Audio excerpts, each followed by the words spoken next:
Donc le FESPACO, c'est vraiment un grand festival qui m'a fait découvrir. Vous voyez, par exemple, non, cette année-là, cette année-là, j'ai échoué au BEPC.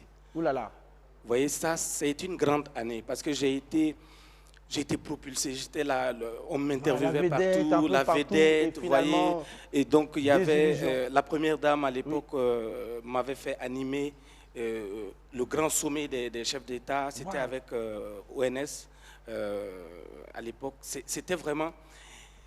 Et puis voilà le BEPC qui se présente. Et j'avais beaucoup de pression parce que tout le monde dit, ah, c'est en photo, tu sais que tu vas avoir et tout ça. Pourtant, je connais mes limites en maths, je connais mes limites en PC. Effectivement. Bon, donc ça a été, et je vous jure que ma plus grande victoire dans cette année, au-delà de ces grandes émissions, c'est mon échec au BEPC. Vous écoutez bien, les amis. C'était mon échec au BEPC. C'est une leçon de vie. Parce que ça, j'ai eu des railleries, vous ne pouvez pas imaginer, des moqueries. Il y en a même qui m'amenaient des cartes d'invitation de leur arrosage pour me faire mal. Mais je me suis retrouvé, père à l'âme de mon grand-père, et il m'a trouvé en larmes et puis il me dit, mais qu'est-ce qui se passe? Je dis non, j'ai déshonoré la famille, c'est honteux. Et puis il me dit, mais attends, moi je pensais que tu étais un homme, c'est quoi ça? Mais il n'y a plus de BPC l'année prochaine? Je dis oui, mais il dit non. Je dis, comment je vais? Il dit tu sors. Et puis, attends, si tu avais perdu ton père ou ta mère, comment tu allais te comporter? Tu t'armes de courage et puis tu reviens. Et d'ailleurs, c'est parce que tu étais malade. J'ai fait une crise de sinusite cette année et aussi il y avait la pression, le stress et la peur d'échouer. Parce que imaginez Salif Sanfo, petit génie de la bande FM. Vous voyez. Et souvent, on vous prend en otage. Moi, je n'ai jamais dit à quelqu'un de m'appeler petit génie de la bande FM. On partage ça. Et puis tout d'un coup, on te dit que tu es génie. Génie d'où? Génie. Tu te mires à la télé, tu te dis, hey, donc tu es génie. Bon, génie, bon. Mais voilà, les maths là sont là.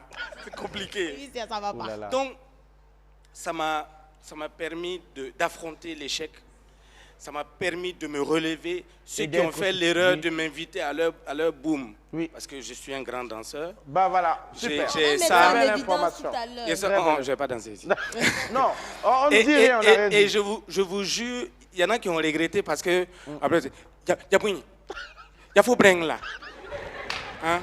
Moi, bébé, sort, tu n'es pas go dans ma gate faux. Voilà.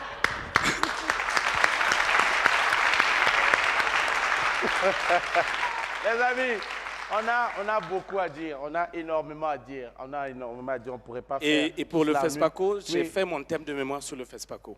Ok. J'ai fait une analyse sémio-pragmatique des affiches du FESPACO de 1985 à 2005.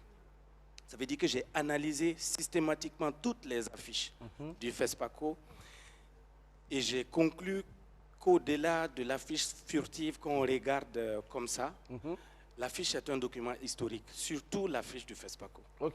Et c'est moi qui ai amené les affiches numériques du FESPACO au FESPACO. Le FESPACO lui-même n'avait pas d'affiches numérisées. Et c'est grâce à Evelyne Lompo